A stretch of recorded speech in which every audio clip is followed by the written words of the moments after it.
so much. Thank you, Michael, for that wonderful introduction. Don't hold the Harvard thing against me, okay? I'm in the room here.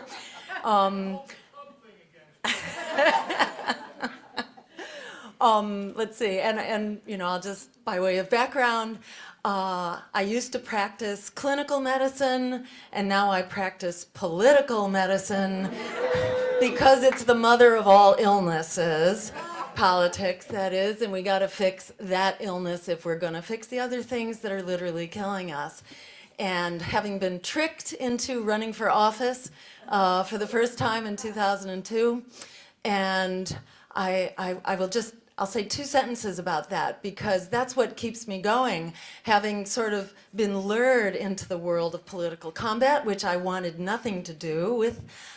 It took me to the young age of 50, actually, before I ever attended a political gathering of any sort, because I had absolutely no trust in the process and was very cynical of it.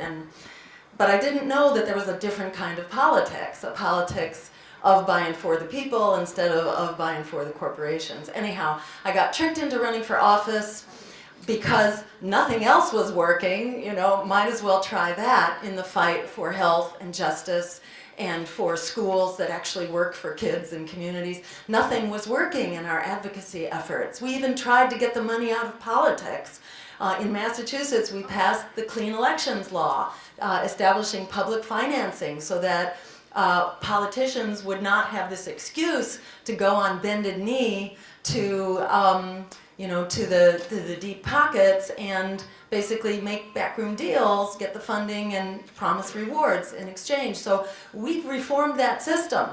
But what happened? By voter referendum, by a 2-to-1 margin. And what happened?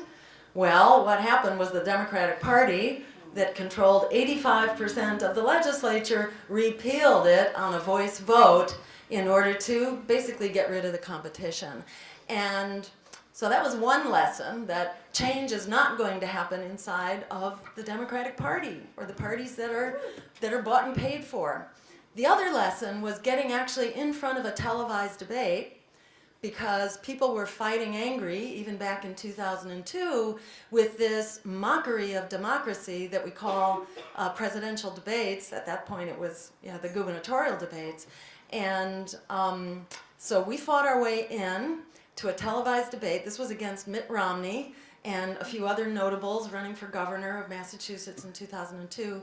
And to make a long story short, inside this debate hall, which was basically just a TV studio, so there was no live audience, the agenda, which is basically an agenda for people, planet, and peace over profit, for schools that actually teach to the whole student for lifetime learning, not to a test, which was just becoming the issue in Massachusetts back in the early 2000s when we were starting to move to high-stakes testing.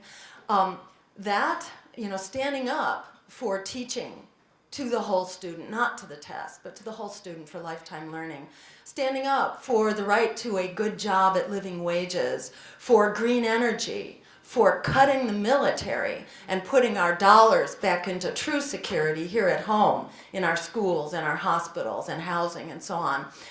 Those ideas went over like a lead balloon inside that little TV studio. And at the end of the debate, they weren't even rebutted or debunked. They were considered just not worthy of responding to. But when we walked out from the debate hall, that studio, I was mobbed by the press, who told me that I had won the debate on the instant online viewer poll, which nobody even knew was going on. And that to me was like, oh, wow, so you mean this whole thing really is just a scam. It's just a scam that tries to marginalize the voice of the public interest. It tries to marginalize us as grassroots advocates for democracy by telling us that we're out there on the lunatic fringe, when actually what we represent really is the core human values that really still is shared by America. So, I'm here today basically to underscore that what you're doing is at the leading edge of this grassroots movement for democracy and justice. And I want to give you a big thank you for that, for leading the charge to democratize our schools to democratize our communities, our economy, our system of security. There are just so many things that we need to do, and they need to come together to happen as a unified agenda, because the minute we come together on this broader agenda for people, planet, and peace over profit, we are absolutely unstoppable. So I want to thank you. And I know that when you're out there on the firing line, you're made to feel all the time, because you are right up against, you're right in the face of the corporate predator. It's right there. It's telling you that you are powerless, that resistance is futile. Why are you even bothering? And it's really important to recognize that as their desperation and their fear that word should get out. Because when we do get to the microphone and we're able to really talk about, these basic values about schools serving our communities and our kids and not corporate bottom line and profits, it has enormous resonance, and it's really across the political spectrum. And the political spectrum, is a concocted spectrum. It's these two little pigeonholes that we're sort of forced into, both of which are corporate pigeonholes and corporate structures and organizations. So I really, encourage you to have all the strength, and the courage of your convictions. In the words of Alice Walker, the biggest way people give up power is by not knowing we have it to start with. And we do have it. And you have it. So I'm going to say a few words both about, opting out of corporate control and opting in to a world that works for all of us. That's kind of the title. But the subtitle here is Rejecting Lesser Evil and Fighting for Greater Good. And not letting ourselves be intimidated by this concept that we're powerless and resistance is futile. It's really important to recognize that democracy doesn't exist in a vacuum. Democracy needs visions, it needs values, it needs a moral compass. And we are that moral compass. And don't let them try to talk you out of it. So the first point I want to make is that there really is this enormous movement for democracy and justice that really is sweeping the nation and sweeping the planet, from living wage campaigns to fossil fuel blockades to the fight to make Black Lives Matter and to stop police violence, to end our nation of incarceration, racist incarceration, and the racist war on drugs that goes with that. There are so many fights out there, really principled uprisings, which are wonderful. And that includes, of course, the Chicago teachers. It includes the Seattle teachers who stood up against high-stakes testing.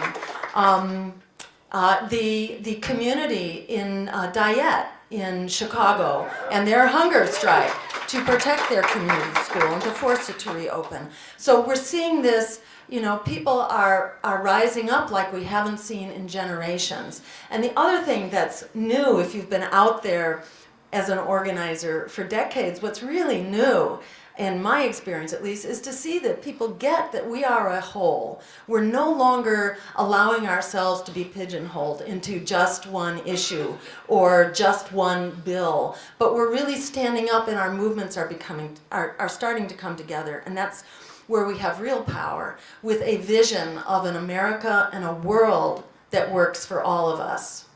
And the operative word there is world, because this concept is out there in the Democratic and the Republican parties that, we can have a strong America. We can make America great again. Or America still is great. We've got all these wars going on all over the world to show how great we are, in fact. But, it doesn't work that way. It's not like you can have a prosperous, peaceful, and just America while your economy is thriving on the exploitation of economies around the world.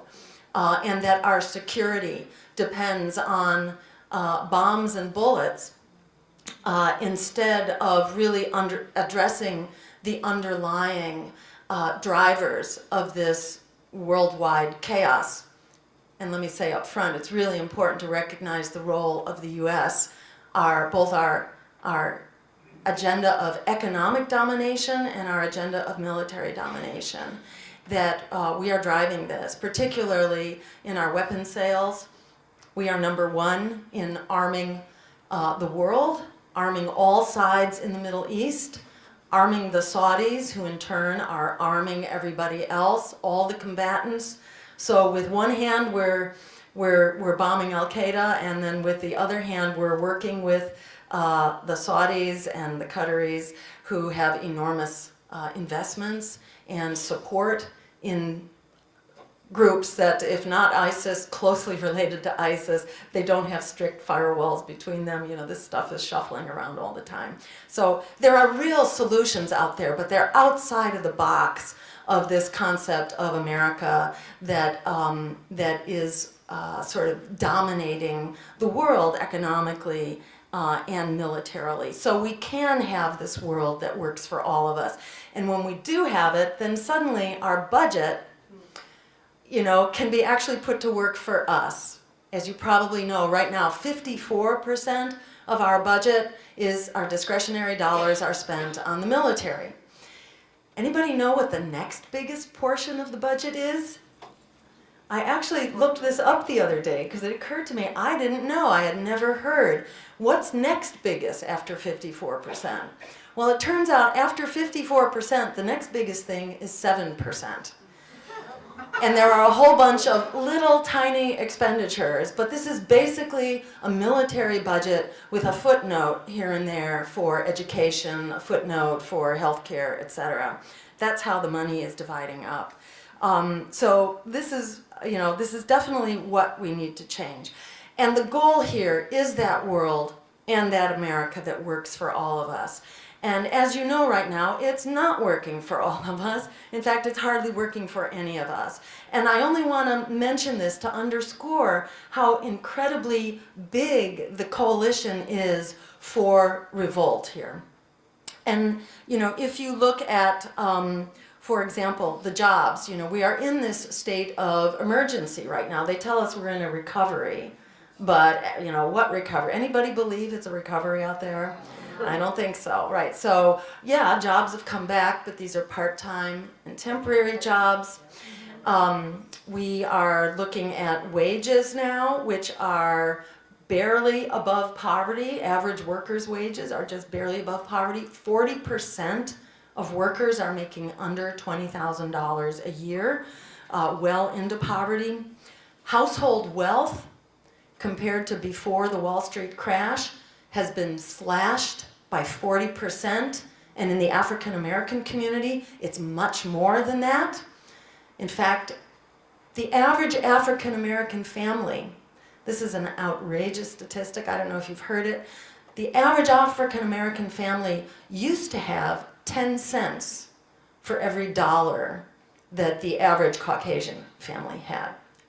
Outrageous, and a real indicator of generations of exploitation and injustice. So it used to be 10 cents on the dollar, but what happened with the Wall Street crash and Congress and the White House in all of their wisdom bailing out Wall Street instead of bailing out homeowners and everyday people, that 10 cents on the dollar dropped to 5 cents on the dollar and has basically stayed there. So, you know, is it any wonder, you know, that people are in the agony that they're in right now?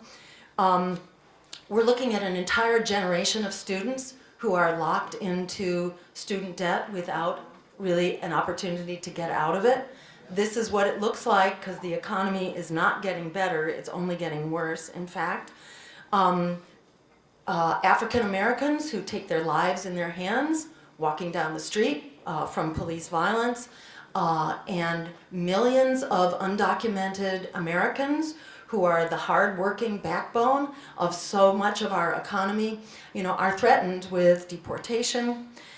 Meanwhile, we've got these wars for oil that are blowing back at us with failed states, with worse terrorist threats, with unbelievable mass refugee migrations. And then we've got the climate meltdown, which is taking place, you know, before our very eyes, threatening the foundations of civilization as we know it in our lifetime. You know, it was only 5 years ago that it was going to be thousands of years away that we had to worry about this. Literally, they talked about the potential melting of the ice sheets as something that would take millennia. Well, now we're talking decades, maybe 5 decades.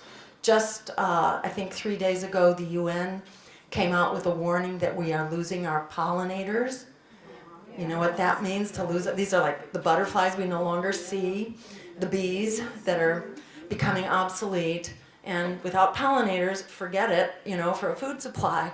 So, you know, and then the rich are richer than ever, and the political establishment is only making it worse, inflicting austerity on everyday people while they are squandering trillions of dollars on wars for oil, on Wall Street bailouts, and on tax breaks for their friends, the wealthy. So the bottom line is we are in revolt. We, the American people, are in revolt.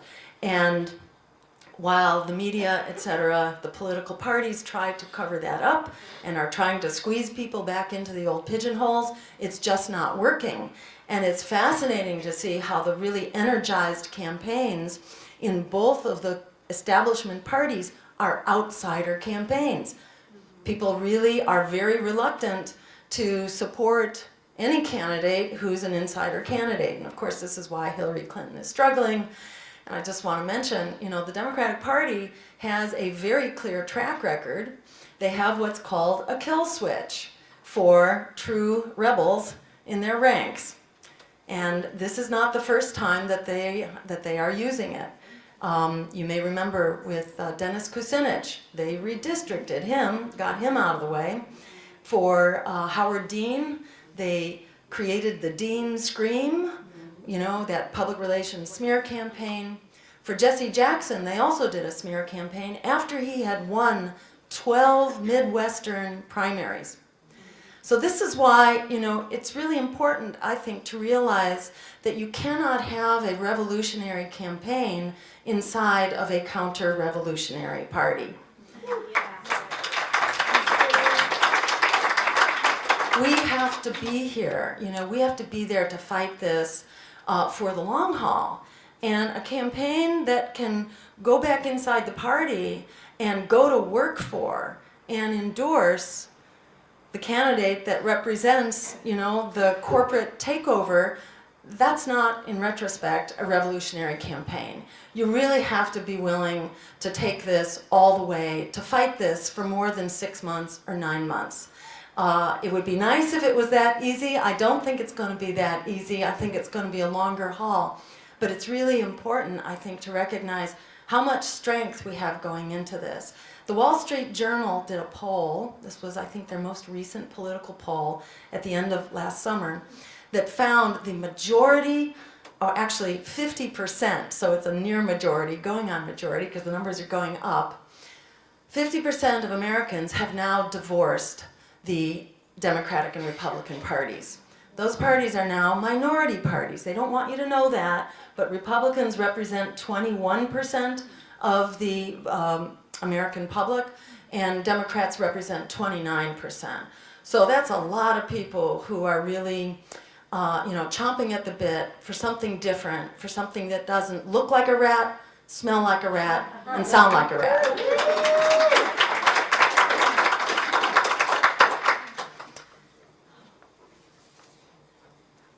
So the good news is that we really do have the power to turn this around the minute we stand up with the courage of our convictions.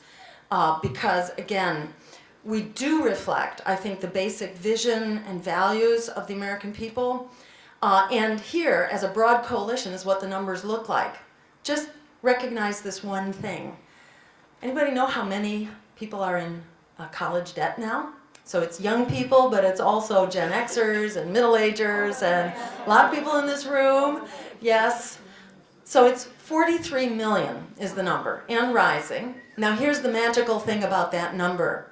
That number is a plurality of the vote. That is a winning number in a three-way presidential race. See how overwhelming that information is? it's enough to bring down the walls. So 43 million. And remember, this is like a self-organizing demographic, because who is better equipped to get the word out and get your friends out? Because the reality here, it's like almost too good to be true. Because not only are the numbers there, but this is something that an elected president can actually do.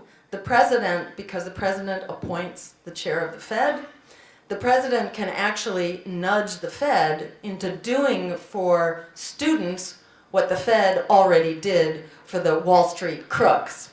If we bailed them out, it's about time we bailed out the young people who've been keeping their side of the bargain. But, you know, the economy, and especially the Wall Street predators who wrecked the economy, they're the ones who broke the bargain. And by the way, we've bailed out Wall Street and large corporations now to the tune of $16 trillion. 16 trillion, that's according to the General Accounting Office. So this isn't just like some radical thinking out there, some analysts. It's a lot of money. And the bailout for student debt is a little over $1 trillion. It's about 1.3 trillion. So it's a tiny fraction of what we've already done for the crooks. And it's a huge stimulus package. Unlike the bailout for Wall Street, which just enabled them to keep gambling, to keep, you know, putting our economy at risk, to get bigger and more leveraged, more ready to take the next crash. Bailing out a generation in debt actually liberates incredible creativity and productivity into our economy, and it also restores the younger generation to their, their role, excuse me, their essential role defining the future. Because social transformation has always been led by the younger generation. And right now, that younger generation has two hands tied behind its back. So they need to be liberated, not only for their benefit, but for the benefit of all of us in society, because they're going to be pushing the envelope and leading the way forward. So remember, that 43 million is enough to actually win a presidential race, and there's only one candidate who will cancel student debt, and you're looking at her right now.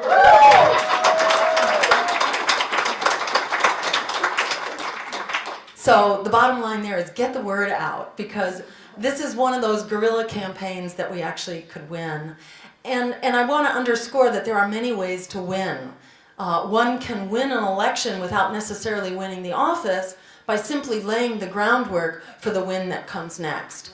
And reject the idea that independent parties can never win in a winner-take-all system like what we have.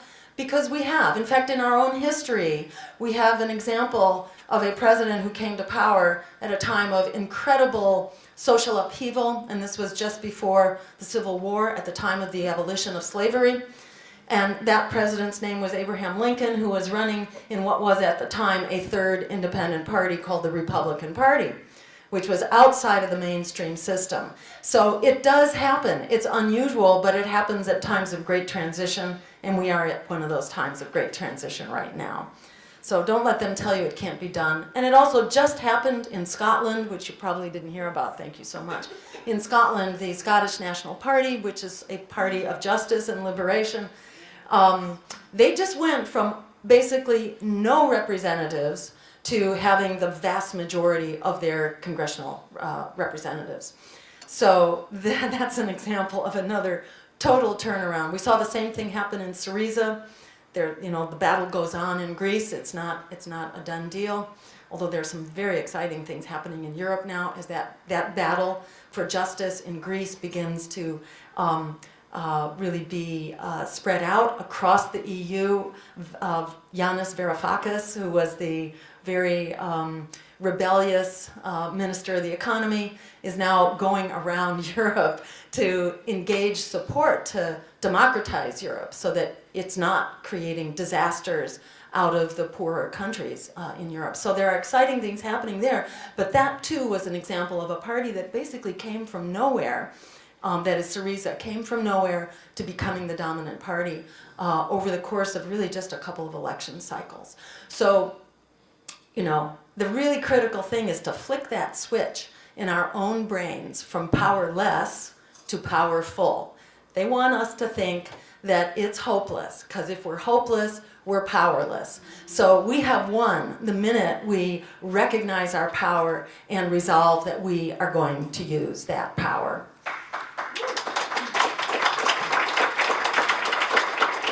So let me just say really briefly, I'll run through how we can create this world that works for all of us. This is not rocket science. It's not impossible. We actually have the resources to do this.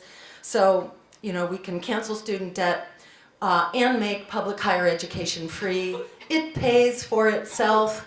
Enough of this talk that we can't afford it. We know from the GI Bill that for every dollar we put in as taxpayers, we get back $7 in return. It pays for itself, and we could just put a small tax on Wall Street, or we could cut the friggin' military, which is what we need to do anyhow, and we could pay for everything that we need. So that can be done. On the core issues we're facing around the economy and the climate, this too is not rocket science. During the Great Depression, we had a thing called the New Deal, so we need another New Deal, this time a Green New Deal. A Green New Deal that would basically create 20 million jobs, living wage, full-time jobs, that would transition the economy on an emergency basis to a green economy. We need to think like this is an emergency. We need to declare an emergency. It's an emergency for people who cannot keep a roof over their heads or food on the table and who can't get out of debt. And it's an emergency for the climate if you have the luxury of looking 10 years down the line instead of trying to figure out how you're going to survive today. These struggles really go together because those who are most vulnerable on the climate and the environment are the same people who are most vulnerable to racial injustice and economic injustice. They all go together. These battles have to be fought together. When Pearl Harbor was bombed in 1941, 41? History teachers out there? Thank you. We declared an emergency. Our economy at the time had 0% capacity for fighting a war. You know how long it took for us to go from 0 to 60 miles an hour? 6 months to convert 25% of GDP to a wartime footing. So we're calling for, and what we need, is 100% clean renewable energy by 2030. We can do it in 15 years, and we'll be a better place for it and have a survivable future. So the Green New Deal will basically, it will green our energy system, our food system, and create local, healthy, sustainable food economies, and green our transportation and provide very low cost, energy efficient, renewably powered public transportation. It will also restore critical infrastructure, including ecosystems, which are critical if we're going to survive. And it will do it in the time frame that we need. This includes an immediate moratorium on all new fossil fuel infrastructure and exploration. So no new pipelines, no new fracking towers, polluting our schoolyards and our communities and so on. So we can actually do the right thing here and beat this back. The bottom line is that this will revive our economy, it will turn the tide on climate change, and it will make the friggin' wars for oil obsolete.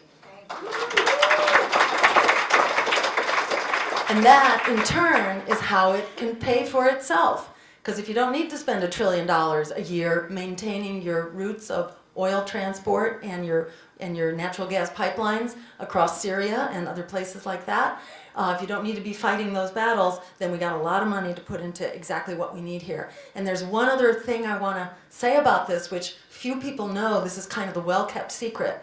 And that is that the energy, greening our energy, is also a miracle cure for most of what ails our health.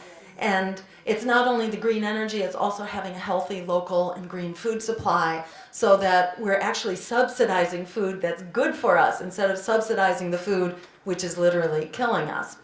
So we save so much money on the health epidemics that are prevented by moving to a green economy. That alone can also pay for the costs of the energy transition. This isn't just a theory. This actually happened in Cuba when their oil pipeline went down. When the Soviet Union broke up in the early 1990s, suddenly Cuba had no more oil, and overnight they had to convert to an organic system of agriculture. They didn't have, they couldn't be running their cars clogging the streets, and so suddenly the air got clean and people had to get places with public transit and under muscle power. And suddenly they were eating healthy food because they could no longer do the agribusiness food and the imports and all that. And they were eating a largely but not completely plant-based diet, and it was local, fresh fruits and vegetables based.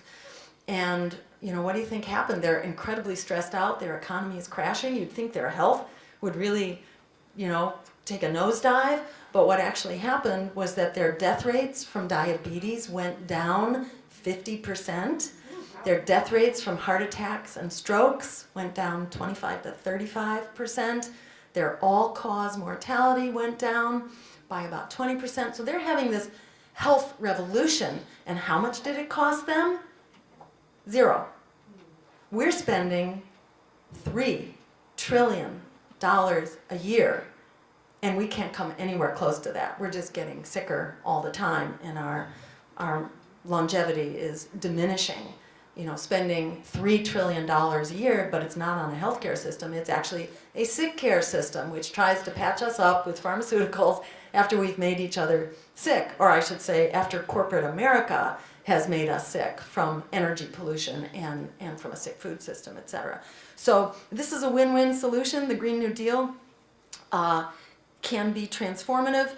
We can have healthcare as a human right through an improved Medicare for all system. Covers everybody in, nobody out. People here are familiar with Medicare for all. I would assume it's a so-called single-payer system. It takes all the good things about Medicare and it patches it up again where privatization holes have been knocked into it so that it covers your pharmaceuticals, your medications, everything. You don't have these huge co-pays and deductibles and premiums and all that we're paying to the hilt on. It gets patched up and the age of eligibility basically drops to prenatal. It's really simple. In fact, it gets rid of that mountain of paperwork, which is what is just, throwing us under the bus with the costs of this healthcare system. And, that was the problem, or is the problem with Obamacare. It doesn't control costs because it's a boondoggle for insurance companies and pharmaceutical companies. That's how it was designed. We had it in Massachusetts for years before it was passed nationally, so we knew what happened here. You have your piece of paper, and you feel really good until you get sick, and you discover there are enough holes in that coverage to drive a hearse through. And in fact, coverage, is terrible for people who truly get sick under this. We called it Romney Care, same thing as Obamacare. So we can fix it easily, get rid of that mountain of paperwork with the massive, complicated private insurance system, make it all really simple, and at no extra charge, we get to cover everything, including your chronic care, your reproductive care. It puts decisions back into your hands instead of the hands of a corporate CEO. You and your healthcare provider decide what care is appropriate for you. So it covers you completely, cradle to grave, and head to toe. So this too is another win-win. We can, as we've been saying here, revitalize public education.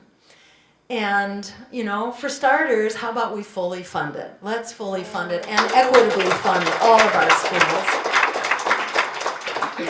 Here's another revolutionary idea. Let's ensure that kids come to school in a frame of mind and in a frame of health that they can actually focus on their studies and be educated. There's nothing more problematic for education than poverty. Real education depends on getting rid of poverty, and that should go hand in hand with any discussion of education. And that is built into this program of a Green New Deal that ensures that everyone has a job as well as health care, etc. So kids need to come to school healthy, with adequate care. They also need to come to school nourished, with healthy food instead of, this awful stuff available in food deserts that, really, literally put your brain on fire, that when you're nutritionally being, what shall we say, just wasted, wasted and poisoned. And that includes, all the chemicals that we are subjected to, but especially poor communities. Lead is just the tip of the iceberg. There are all kinds of other stuff, the pesticides and the heavy metals and air pollution and water pollution and all that. So, we need to clean up our communities and provide our kids the support that they deserve so that they can actually come to school and learn. This obsession with high-stakes testing, I think, is an effort to change the subject, to try to get us narrowed down onto little things that corporate America can make a profit off of and, not talk about what's really going on.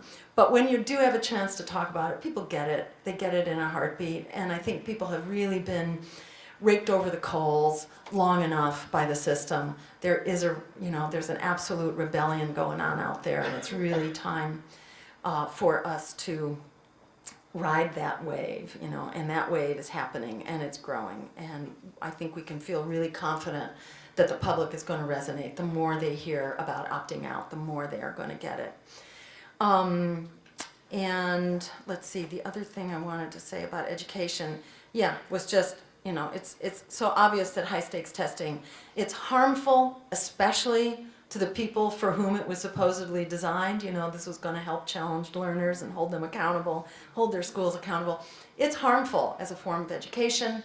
And we see this, there have been studies that have looked specifically, you probably know this much better than me, when schools are closed, for this purpose of improving the education of kids learning actually goes down, and they get moved to another comparable school that's failing just as badly. So this is just a scam, and it's time, to end high-stakes testing for all. The whole system should be opted out.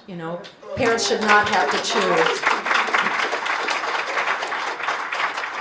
And we need to be teaching to the whole student for lifetime learning, supporting creative thinking and imagination, is really not only what our economic future depends on, but it's really very much what our democracy depends on too. So this isn't a choice. This is essential. A couple other quick things. We can create a welcoming path to citizenship for the undocumented Americans who are key to the creativity and the diversity and the vitality, not only of our economies and our communities, but of our culture. This is what America has always relied on. We need to create a welcoming path to citizenship. And I think we need to have an honest conversation about where immigration is coming from. What's producing this crisis to start with? It's actually predatory U.S. policies that are destroying the economies and the democracies south of our border and all over the world, for that matter. But if you look at the waves of migration, the really refugees, let's use this word, okay? Refugees who are coming into the U.S. are largely from Guatemala, Honduras, and Ecuador. What do those three countries have in common, okay? They are all countries where we basically invaded, or we sent in the death squads, or we had CIA-supported coups that destroyed those democracies and created incredible, wastelands out of them. And then there's NAFTA, and NAFTA and other global trade agreements where we basically put local economies out of business, we put millions of farmers out of business, we shut down local factories, we did a lot of dumping of cheap US goods, we destroyed those economies, and when people come here as refugees, what do? We criminalize them. This is an absolute outrage. We need to tell the truth about it and put an end to these policies that are creating the wave of migration and refugees to start with. And the third piece of that, of course, is the drug wars. where 100,000 people have been killed in Mexico alone in the last 5 years. It's absolutely staggering. And this has everything to do with the financing that the US provides to carry out these drug wars, and it also has everything to do with this very predatory and racist policy of drug prohibition in this country. And I think it's fair to say that marijuana, which is the workhorse of the drug economy, the violent underground economy, marijuana is a substance which is dangerous because it's illegal. It's not illegal because of being dangerous. You get what I mean? It's far less dangerous than, alcohol and tobacco, which are perfectly legal. So we need to treat substance abuse. I'm a medical doctor. I'm a total teetotaler myself. So, I'm not an advocate for using substances of any sort. I'm really boring on that count. So don't go to a party with me. But, what is really dangerous about the drug culture, obviously, is the violence that is generated by the prohibition culture. So we need to treat substance use and abuse as a health issue. If it's a health issue, let's rehabilitate people, and let's ensure that we have a future for people who feel like there is nothing else for them to do than get a job in the drug economy, for example. We can end the racist violence and brutality in policing, and not stop there, because it's also in the courts, in the prisons, and in the economy itself. And this requires a very big solution, but that's kind of what our general policies are about, the agenda that I've gone through. But also there are very specific and simple solutions. We can start with police review boards, so that communities are controlling their police and not the other way around. We can ensure that there are full-time investigators to look into all cases of death and injury at the hands of police. End the war on drugs, as I mentioned, and we can release from prison the hundreds of thousands of largely people of color who've been brought in as nonviolent drug offenders who shouldn't be in prison in the first place. They should be returned to their communities. And then finally, we can have a foreign policy based on international law, on human rights, and on diplomacy, not on total economic and military domination. Because that has been, an utter catastrophe. Do you know how much you've paid for that? Average household, by the time these wars since Afghanistan in 2001, by the time you add that up, it's $6 trillion, and those are good academic statistics that have come from several good academic institutions. $6 trillion, you divide that up, the average American household will have paid $75,000 for these wars. We have killed over 1 million people in Iraq alone, not great for winning the hearts and minds of the Middle East, and killed and wounded tens of thousands of US soldiers. And what do we have to show for it? Failed states, terrorist threats that are far bigger and far worse right now than when we started, and mass refugee migrations that are tearing apart Europe and the Middle East right now. So this has been an unmitigated disaster. More of the same is not a really great idea here. It's like, what are we thinking? What is this elephant in the room? More of the same is not the way to go. What we actually need here is a peace offensive. Not to just throw up our hands and walk away, but we need to actually stop the flamethrower that is setting the Middle East on fire. We need a weapons embargo. That means on our US companies, which are the major supplier of weapons to all sides in the Middle East, we need a weapons embargo, and now that we are cooperating with the Russians, we need to bring them into this too, because they had actually been promoting a peace process going back several years, which we refused. Back in 2013, we were so sure that Assad was about to fall. So we need to actually work with the Russians to engage all parties in a weapons embargo to the Middle East. And instead of just talking about the Saudis needing to clean up their act and stop funding terrorism and stop arming terrorists like the 9/11 bombers, by the way, instead of just telling the Saudis to clean up their act, and by the way, Hillary Clinton actually identified the Saudis as the major funders of terrorist organizations worldwide. This was in a State Department cable that got leaked by WikiLeaks. So this is not like an outsider point of view. This is widely acknowledged. New York Times had an article about it just last week, about how the Saudis and the Qataris and the Turks basically are funding terrorist groups and jihadi groups around the world. Of course, we were there at the very start. You may remember back in Afghanistan, it was us and the Saudis that created the Mujahideen, and around the Mujahideen we created a global jihad movement to help make trouble for the Russians. So, you know, the cycle of violence is not exactly doing us a lot of good. But instead of, you know, saying, oh, the Saudis got to clean up their act, it's about time to start freezing the bank accounts of those countries that are funding terrorism around the world. We can actually do that. We have the power to actually stop ISIS in its tracks and to put an end to these wars for oil. We can do that. So this is the world that we can create outside of the two corporate political parties, outside of the parties that are funded by predatory banks, by fossil fuel giants, and by war profiteers. We can actually have a world that works for all of us. If we don't have that, we have a world that works for none of us. And it's very clear that we are plunging headlong into that. And the sooner we apply the brakes, the greater the chances are that we are going to stop this. We can stop this. There are solutions, and the public will, the public mobilization is there for the making. It's all about flicking that switch from powerless to powerful and accepting nothing less than a world that works for us. So the bottom line is that it's time for a politics of courage. That means courage out in the street. It means courage in our schools and in our workplaces. And so many of you are the living and shining examples of that courage. And that courage needs to, you know, it is contagious. And it will be contagious as we stand up with the courage of our convictions. We have to bring that courage also into the voting booth so that we are voting for our deeply held beliefs, not just against our worst fear. Because that politics of fear has a track record. It has delivered everything we were afraid of.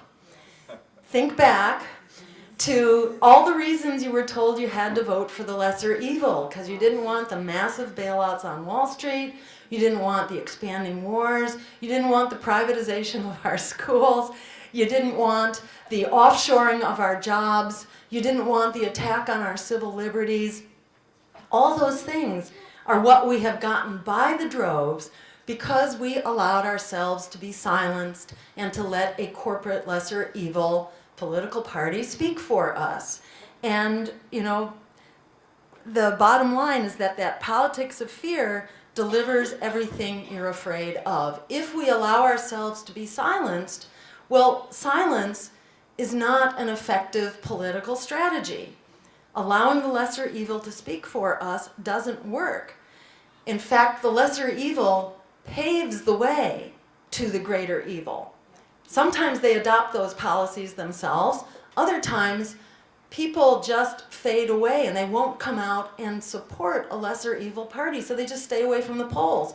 And that's what happened in 2014, where you had all these states flip from being blue states to being red states because the usual support for the Democratic Party wouldn't come out anymore. Labor, for example, and Latinos and women and youth. 80% of youth stayed home from the 2014 elections. Same thing happened after Obama's election, because he initially had 2 houses of Congress which were Democrat.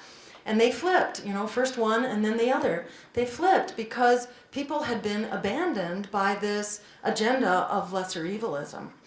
So, you know, democracy does not live in a vacuum. We have to be those voices, those values. We have to be that moral compass that democracy needs. And the clock is ticking. So this is kind of like the Hail Mary moment. Whether it's this year or maybe the next couple of years, this is it. This is the time to go for the goal. This is the time to throw that pass. I hate using football analogies here, but for what they're worth. Hail Mary, you know, this is that Hail Mary moment. It's like, You know, if you were religious, you would say this is the come to God moment. Or if you're not religious, you say this is the existential moment, you know? It's like, who are we anyhow? You know, what kind of world? Is Donald Trump really the model that parents want for their kids? No, I don't think so. Is Hillary Clinton, you know, the Walmart executive, you know, board of director? I don't think she's, you know, the best friend of Goldman Sachs. That's not the world we want. We have to stop being intimidated out of the world that we not only want, the world we need, but the world that really is in our grasp, the world that is within our reach the minute we stand up with the courage of our convictions. And remember that courage is contagious. And as we stand up, others will be standing up as well. So bottom line is, it is time to reject the lesser evil and to fight for the greater good, like our lives depend on it, because they do. And together we can build an America and a world that works for all of us, a world that puts people, planet, and peace over profit. And the power to create that world is not just in our hopes, it's not just in our dreams, right here, right now, in this room, it's in our hands. Thank you so much for making this happen.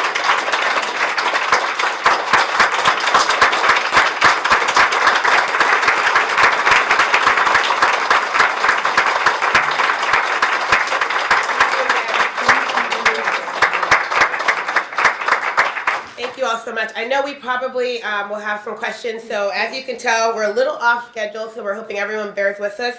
If we can do about 10 minutes of questions, and then we're going to try and start our breakouts at 11 and go till about 11:40, so a little bit shorter. And then if Bill Ayers will indulge us, we'll get him on at 11:45, so a little 15 minutes. So, all right, Tracy, go for it. I'm Tracy Douglas, and I'm a kindergarten teacher. And my school district is rapidly moving towards one-to-one computers throughout the district. Can you speak to the health issues? Great. Wonderful. Health issues, social issues, you know, you name it. But to be staring at screens, you know, I mean, we already know that kids who get put in front of TVs, you know, instead of interacting, this is not good in all kinds of ways, and is just, it's not good for their cognitive development, it's not good for their social development. I mean, that is incredible that kids in kindergarten, we should be moving away from screens at all levels of education, not moving into them. Thank you. And this is another corporate ruse, you know, this is another gimmick to try to make a buck, make big bucks, in fact, and education and teachers and communities suffer. So we need to stand up to that. Thank you. What about the wireless?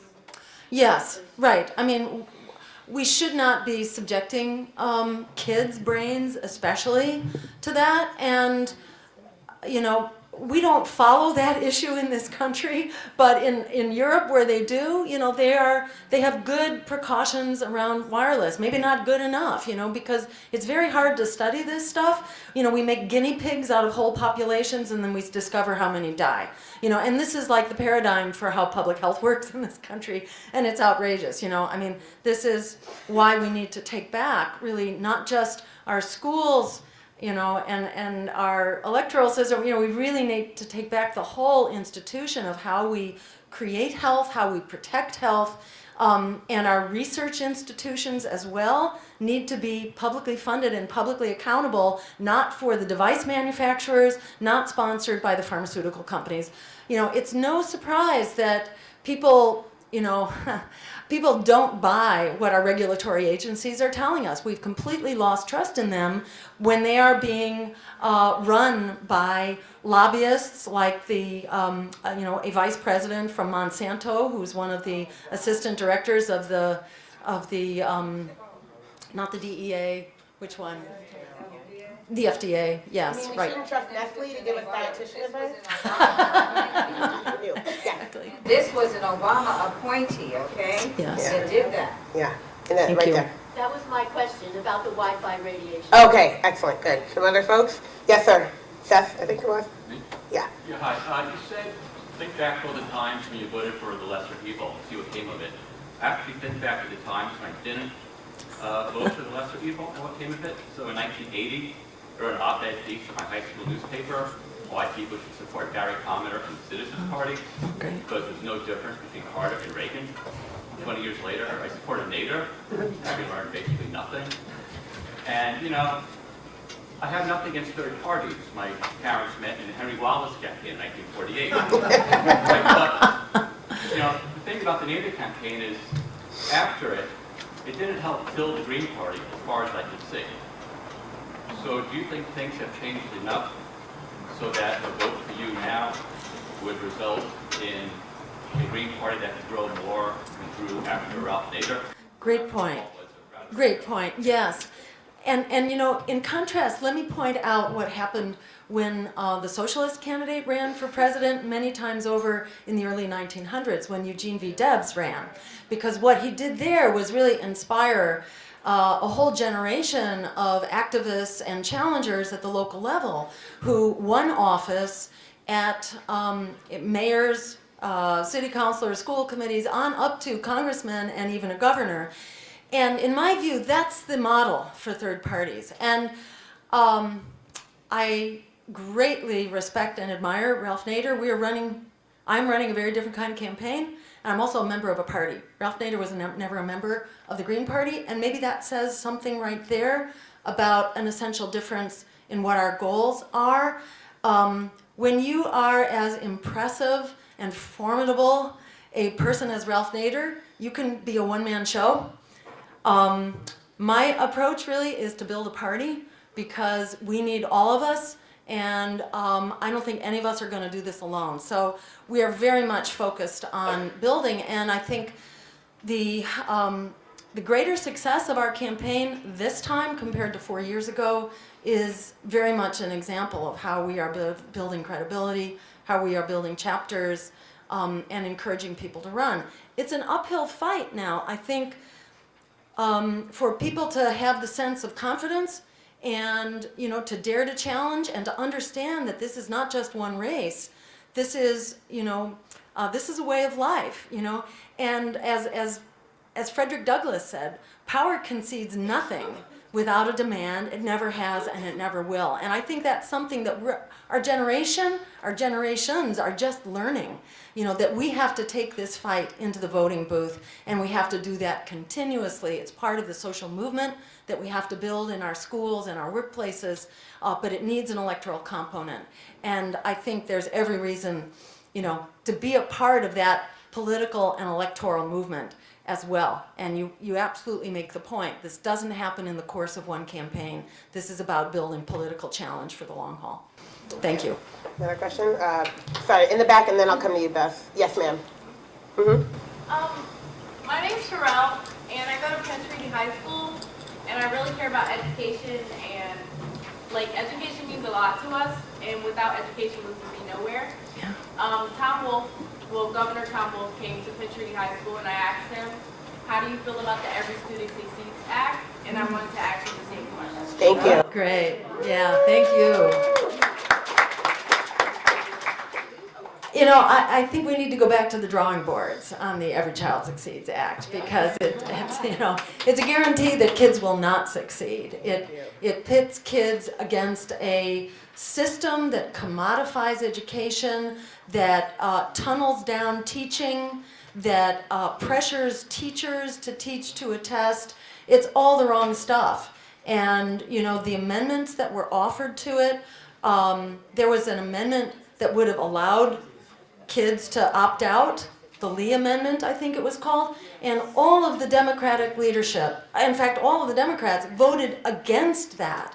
So I think the fault here is not only with the bills, you know, it's with the political parties that have sold out to the corporate education industry, and that's why we need to reject them so we can support real education for our students. Thank you. Beth, you had your... Yeah, I wonder if you can talk a little bit about what kind of economic system you think will generate a world for people and the planet and for peace. Great. And that's why we attach to that over profit. Right now we have an economy that puts profit over everything else. You know, you could call it crony capitalism or corporate capitalism. You know, I tend not to use the isms because they can be very misleading about what they mean. You know, and that's why I define it in terms of an economy that's putting profit over all of us and raking us, you know, over the coals and throwing us under the bus. We need to have an economy in which the people who are impacted basically decide the rules of the game. It should not be decided by the few who are profiteering the most. And the incredible power that capital has right now is used to basically enslave the other 95% of the economy. When we have a world where 62 billionaires have as much as 3.5 billion people, half the world's population, this is desperately wrong. 84%, in fact, of the world now is living in poverty. 71% is in deep, deep poverty. This is not, you know, this is a world that's exploding right now, and it's no surprise. So we really need to change the rules of the game to ensure that we have public banking, we have public bank institutions, we break up the big banks, which, by the way, we can do right now. The president has the authority to require banks to basically have these capital requirements proportional to their risk. So Obama could do this right now. Any candidate could commit to breaking up the banks single-handedly. We don't have to wait for Congress to do this. We can do this. We can create a banking system that brings the banks down to size and that creates community banks like they have in North Dakota, so that we can actually, you know, undertake the investments we need, and they're almost cut by half the cost. Half the cost is just paying into the deep pockets of the banking industry. We need to support unions.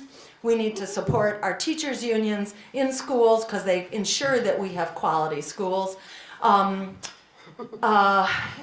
So there are just we need to support worker cooperatives. We need to provide other examples and support and training so that we can have alternative models. And we need to support small and local community-based businesses, not multinational corporations.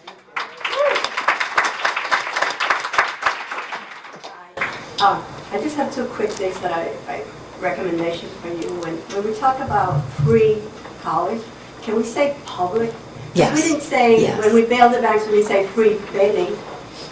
The money is there that from our tax dollars, so it's not that our children are getting free college, we're paying for it.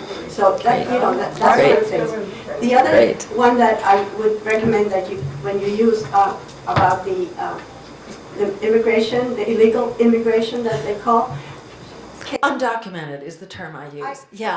I try to use No, but avoid illegal. Right. No, what Yeah. I'm saying is that we Latino bear the brunt of the immigration hatred. Yes. The majority of undocumented immigrants in my state of Massachusetts are not Latino. That's right. Many of them come from Canada and from Europe. Yes. But we bear yes. the brunt. Yeah. And those can outrageous. hide and be protected Yes. and never, you know, face, Yes. you know, ICE to come in and so Yeah. for me, that's something. And Good point. actually, someone mentioned it to Donald Trump because his wife was an undocumented when she came here. His children are Afro baby, like he wants to call. So that's one of the things. And finally, I want to ask, as a doctor, Yeah. can you help us write Chapter 51A to the government? Because when we teachers sign our contract, we are mandated by law to report any sign of abuse.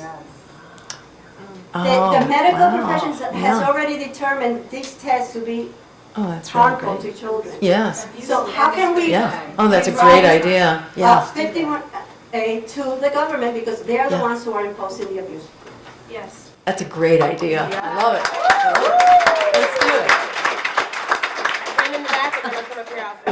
I just wanted to point out, a lot of people, if you haven't dealt with immigration, people don't know. Immigration is big business. Every single piece of paper that you file when you come in through immigration costs money. And not pennies or dollars. Every single paper will cost you $100, $200, $300. So by the time you put together your file, you've already spent I mean, I've been here 22 years, and I think for myself, it probably cost me in the range of $3,000, maybe more, just for myself. Immigration is a big money-making business, and that's one of the reasons we don't talk about that. But that's one of the reasons why a lot of people don't go through immigration, because they don't have the funds to be able afford it, to. Yeah. Thank you. Thank you. Allison? I just wanted to put on your radar the Pay for Success, our social impact bond model, because I think increasingly we're hearing a lot about funding pre-K, and it's no longer public funds. The Harvard Business Review says that social impact bonds, Pay for Success, is the new venture capital. And we had a meeting in November with the head of the Philadelphia Federal Reserve, Bloomberg Philanthropies, Goldman Sachs, the White House, and our mayor to talk about this. And there are only 8 deals out there right now, but everyone's looking to Salt Lake, and it's a way of gaming the system using this venture. It's a way for venture capitalists to make money off of our public programming. And our children, their bottom line will be all about data collection, because they have to prove the success. So the data collecting, both behavioral and academic, on young children will be at a level we can't even imagine. And this is all being driven by the venture capital crowd, and it's happening now, and the groundwork is being laid. So just please. Thank you. Yeah, let's talk afterwards and give me a... Thank you. All right, last question going to you in the back, ma'am. Yes. My name is Sherry Tomberla, and I'm a parent here in Philadelphia, and my son opted out.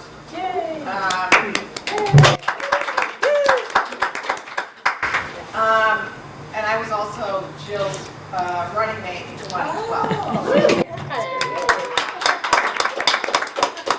So I just want to say that there's a couple of papers that I passed around. One is we've organized the massive marches on opening days of the Democratic and Republican Convention. This march for our lives on opening day of the Democratic National Convention is going to have major significance in several different ways. The march is July 25th. It's here in Philadelphia. We intend that teachers, students, and parents have a loud voice in saying something about what's happening in this country. We hope that you'll be there. Secondly, anybody that's interested in talking about the Stein campaign in your part of the country, let me know. I have a sign-up list back here. Thank you. Thank you all. Again, thank you all. Let's have another thank you for Jill Stein, our opening keynote.